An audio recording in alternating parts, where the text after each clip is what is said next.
From the time you were born, your parents instilled that African identity in you. And your mom, even though she is a black American, recognized the African identity, and she didn't want you to lose any bit of that. Correct. And that has stayed with you ever since then. Yeah. Up to the art school, which has made you to venture into this unique form. So how are people receiving your work? I mean, it must have come across to people as a very strange thing. I mean, we know of sculpture, where you use all these other materials. Mm-hmm. We know of paintings, where you use these various types of materials. Yeah. But human hair, I mean, how do people respond to your work?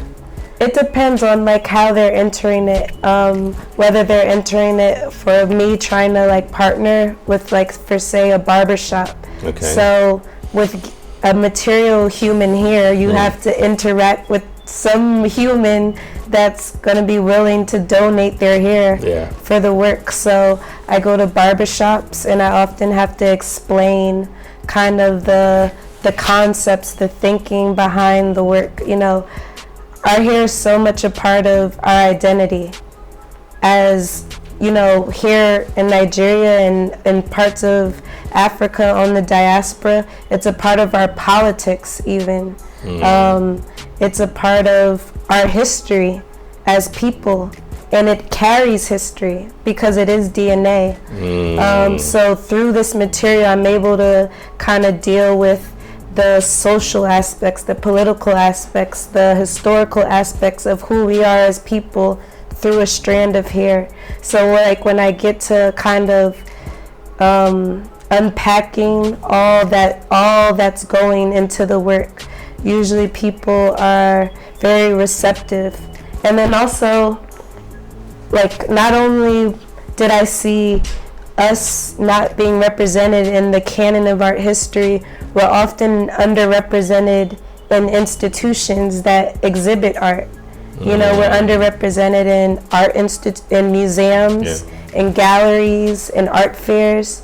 I just read an article that 1% of black women represent all the U.S. museums. So if you look at all the major U.S. museums, 1% of the artwork in those collections is from black women. Black people. So think about, like, if I give you hair for art, not only are you represented, but you are the art. Yeah. So I'm at the center of the art form. Yeah, like you go into a museum and it's you on the wall. Yeah. So without my face. Yeah.